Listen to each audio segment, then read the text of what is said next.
عارفاں زانند ہردم آمینو، عارفاں زانند ہردم آمینو کہ گزر کردند از دریائے خون، کہ اللہ والے ہر وقت مزے میں ہیں کیونکہ دریائے خون کو عبور کر کے پہنچے ہیں وہاں، یعنی حرام آرزوں کا خون، گناہ نہیں کیا، خون ہو گیا دل ہی دل میں، گناہ نہیں کیا، اور یہ داڑھی آ گئی، اس کا کیا مجاہدہ ہے مجھے کوئی بتائے ذرا؟ 1 مہینہ 4 مہینہ چلو 1 سال لوگوں نے ستایا، اب کیا مجاہدہ ہے؟ نماز کا کیا مجاہدہ ہے؟ غیبت کا مجاہدہ ہے یا نہیں؟ خصوصاً سیاست، خاندان والے، غیبت اسی کی آدمی کرے گا جس کو جانتا ہو نا، باقی کس کی غیبت کیا کرے گا وہ؟ اس سے ہر وقت بچنا۔ ابھی تو 3-4 دن سے 8-10 واقعات اور بھی ہیں غم کے، بیوی کو اتنا بے دردی سے مارنا، دوسری جگہ بیوی اس نے شوہر سے بدتمیزی کرنا، اس سے بچ کر دکھائیں۔ آج فجر میں بھی بیان ہوا تھا کہ جو عورتیں زبان چلاتی ہیں، شور کرتی ہیں، یقین کرنا ہاتھ اٹھاتی ہیں ماں کے سامنے، شوہر سے بدتمیزی ساس کے سامنے، اس کی وجہ کیا ہے؟ اس کی وجہ بتا دیتا ہوں ابھی۔ اس سے اتنی شکایتیں آئی ہیں شوہر سے بدتمیزی، وہ پڑھی لکھی خواتین اللہ نے جذب کیا، اس گناہ سے ہٹ گئیں اور اللہ نے اچھے گھر میں شادی کرا دی۔ شوہر وہ ملا جو ہاتھ بھی نہیں چلاتا، زبان بھی نہیں چلاتا، اور یہ بھی نیکی کی طرف چل رہی ہیں لیکن اصلاح نہیں کرائی، وہ پرانا جو ہے وہ مرض ابھر کے آ گیا ساتھ میں۔ تو یہ ہے خون کے دریا سے جانا ہے ابھی، یعنی وَاعْبُدْ رَبَّكَ حَتَّى يَأْتِيَكَ الْيَقِينُ، مرتے دم تک عبادت کرنی ہے۔ کسی نے ابھی لاہور کے سفر میں کہا، بیان سن کے یوزرکیم پر، کہ اس کا مطلب یہ کہ آخری سانس تک اصلاح کرانی ہے؟ میں نے کہا جی ہاں، حضرت نے ہمیں یہ دلیل سکھائی، وَاعْبُدْ رَبَّكَ حَتَّى يَأْتِيَكَ الْيَقِينُ، مرتے دم تک عبادت کرنی ہے۔ تو مرتے دم تک نور ملے گا، تو مرتے دم تک اس نور کی حفاظت کے لیے اصلاح کرانی ہے۔ کیا جو ابھی 5-6 واقعات آئے، شوہر سے بدتمیزی، ہاتھ اٹھانا، چیزوں کو توڑ دینا، چشمہ دینا، ہر وقت حضرت حکیم الامت مجدد ملت حضرت مولانا شاہ اشرف علی تھانوی صاحب رحمۃ اللہ علیہ کی نصیحت ہے، میری بات نہ سمجھنا، ہر وقت یہ ہمارا ماں باپ کا فرض ہے کہ ہم بیٹیوں کو سکھائیں، شادی سے پہلے بھی، شادی کے بعد بھی۔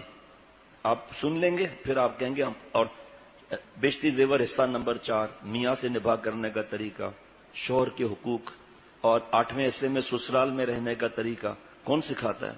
آج اگر بیٹی کوئی شکایت کرے سن لیتے ہیں اور کہتے ہیں بھئی پاگل ہے، دماغ خراب ہے، ایسا ٹکا کر جواب دے خود ہی سانس چپ ہو جائے گی، ایسی باتیں آتی ہیں۔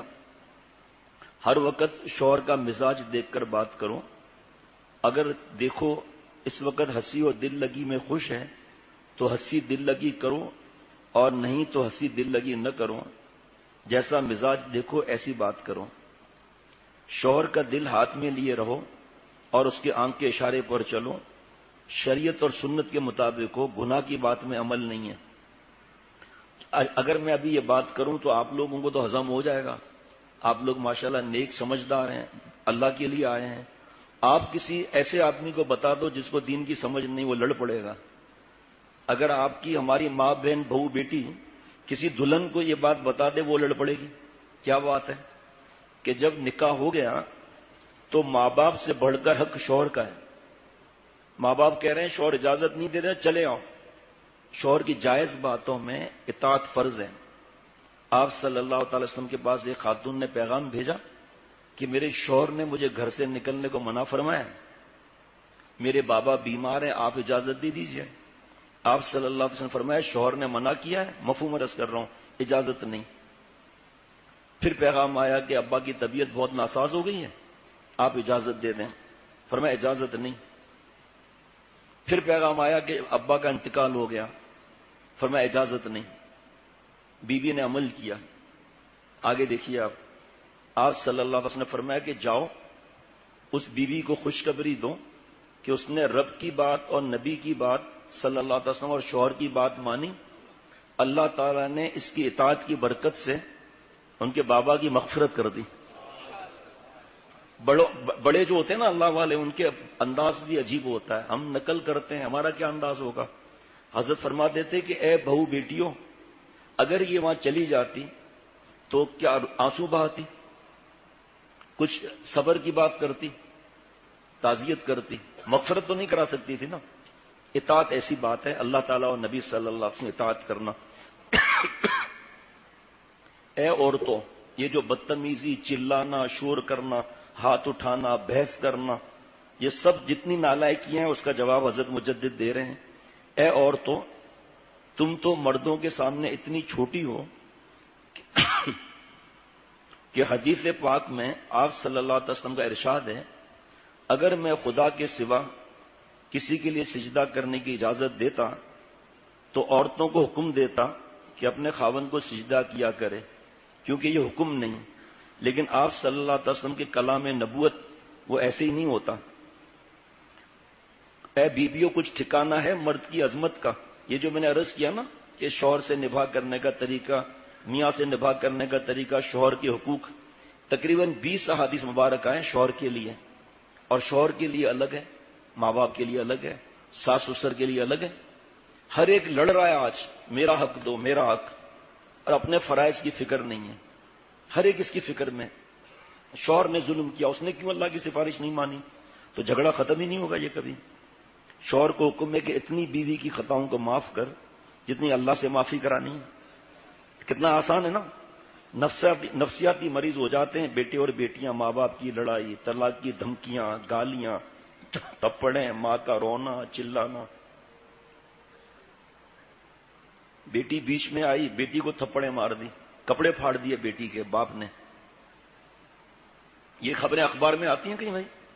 تو ہمیں کہاں سے معلوم ہوا؟ ہمیں اس طرح پتا چلتا ہے. اصلاح خط کا مجھ سے کوئی، ابھی جیسے آج جھگڑا آیا، مجھ سے کیوں جھوٹ بولیں گے؟ میں کیا دے دوں گا ان کو؟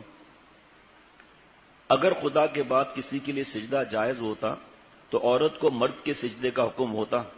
ذرا غور سے سنیے گا آگے حضرت مجدد کی نصیحت کیا ہے. مگر اب عورتیں مردوں کی یہ قدر کرتی ہیں کہ ان کے ساتھ زبان درازی اور مقابلے سے پیش آتی ہیں. دیکھیے اب آگے آپریشن شروع ہو رہا ہے. اگر تم یہ کہو کہ صاحب مرد کے غصے سے ہم کو بھی غصہ آتا ہے، تو سمجھ لو یہ غصہ، غیبت، بدگمانی، بہتان، یہ سب تکبر کی شاخیں، بڑائی. حدیث پاک کا مفہوم ہے، رائی برابر تکبر جس کے دل میں ہوگا جنت میں نہیں جائے گا، جنت کی خوشبو بھی نہیں سونگے گا.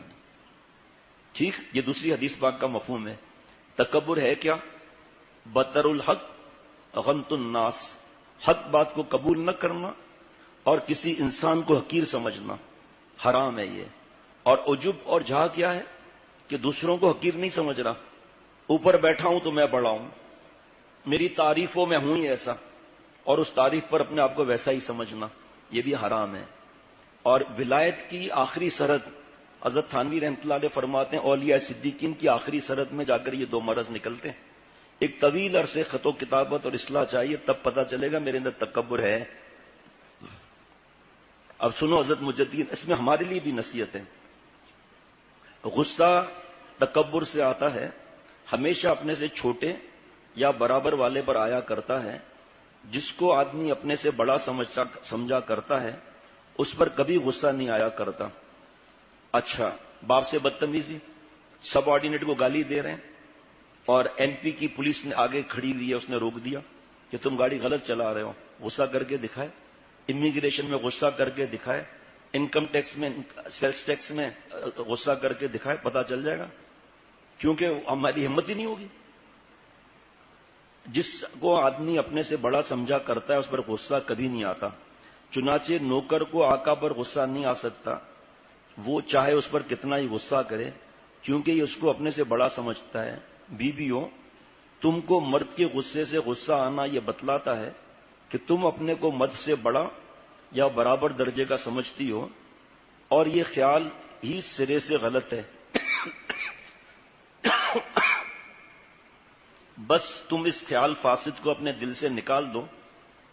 جیسا خدا نے تم کو بتایا، آپ صلی اللہ علیہ وسلم نے جیسا تم کو بتایا، ایسے ہی اپنے کو مرد سے چھوٹا سمجھو. اور اس کے غصے کے وقت زبان درازی کبھی نہ کرو. ابھی جھگڑا ہوا ہے، مار پٹائی زبردست. میں حیران کہ یا اللہ ایسے کیسے مارا؟ ہر ایک اپنے بیٹی کی اور بیٹی کی سائڈ لیتا ہے، بس یہ صحیح ہے. میں نے کہا بھائی میں بیچ میں بعد میں پڑھوں گا، پہلے بتاؤ بیٹھے بیٹھے شوہر کو غصہ آ گیا اور اچھل کے مارنے لگا، یہ مجھے آپ پہلے سمجھا دو. 2 گھنٹے بھی نہیں گزرے تو ان کا فون آیا کہ بہن نے بہت زیادہ زبان درازی اور بہت بدتمیزی کی ہے. میں نے کہا دیکھ لو آپ، وہ تو میرا دوست ہے، بیان میں آتا ہے میں تو اس کو ڈانٹ لگاؤں گا، لیکن اپنے بہن کو بھی تو سمجھاؤ کہ کتنے عرصے سے بیان پر نہیں آئی، کتنے عرصے سے اس نے اصلاح نہیں کرائی، کتنے عرصے سے اپنے اخلاق کی خبر نہیں دی، کتنے عرصے سے وہ اپنے فلم سے اور ڈراموں سے بچی ہوئی ہیں. اس کا مجھے خط لکھ کر دے، دیکھتا ہوں کیا جواب آتا ہے. تمہاری حالت یہ ہے کہ خاوند سے دبنا آر اور شرم سمجھا جاتا ہے. تم ان کو دین میں ان باتوں کو دین سمجھتی ہی نہیں. دین کا بڑا شوق ہوگا تو وظائف سبحان اللہ الحمدللہ کی بہت سی تسبیح پڑھ ڈالی. مجدد حدیث پاک میں صدی میں ایک آتا ہے، اور حضرت مجدد کیسے تھے؟ حافظ بھی، عالم بھی، مفتی بھی، فلسفہ، منطق، تفسیر، پتہ نہیں کیا کیا. سنیں، میں کہتا ہوں اے بیویوں کہ وظائف کا مرتبہ ان سب سے پیچھے ہے، کیونکہ شوہر کو ستانا گناہ ہے، اور وظیفہ جو پڑھا اسے ثواب ملا اور گناہ سے ختم ہو گیا. بڑی فضیلت اس میں ہے جس میں نفس کے خلاف ہو، نفس کی حرام خواہشات کے خلاف ہو، اور خاوند کے عظمت اور احترام اور اطاعت جائز باتوں میں نفس کے خلاف ہے. اس لیے عمل کرنے والی کی فضیلت زیادہ ہے. تمہارے اچھے اخلاق کا اثر تمہاری اولاد اور تمہارے بیٹیوں پر پڑے گا. تمہارے اچھے اخلاق کا اثر گھر پر پڑے گا اور اللہ کی رحمت برسے گی. چند دن کی حضرت فرماتے ہیں زندگی ہے، اس کو خوشی خوشی گزار لو، مشورے کرتے رہو. اور شوہر کی زیادتی ہے، بیوی کی زیادتی ہے. آپ صلی اللہ علیہ وسلم تھوڑی سی کوئی بات ہوتی تھی نا، صلاۃ الحاجات پڑھتے تھے. حضرت شاہ ابرار صاحب میرے دادا شیخ رحمۃ اللہ علیہ، اللہ ان کی قبر کو نور سے بھر دے، اب فرماتے تھے کہ صلاۃ الحاجات کو تو ہم نے بھلا دیا ہے، پڑھتے ہی نہیں. بس عاملوں کے پاس چلے جائیں گے، قبر پر چلے جائیں گے، نعوذ باللہ. وہ جو کہے شرک کر لیں گے، بدعت کہے بدعت کر لیں گے، ریا کہے ریا کر لیں گے. لیکن صلاۃ الحاجات پڑھنا، یاسین شریف پڑھنا، اللہ سے دعائیں مانگنا، یہ چیز سمجھ میں نہیں آئے گا. اور ابھی حضرت کی کتاب پڑھ رہا تھا آنے سے پہلے، فرمایا کہ جب سارے مشکل کا حل تقویٰ میں اللہ قرآن پاک میں فرما رہے ہیں تو ادھر ادھر دھکے کیوں کھاتے ہو؟ پھر آپ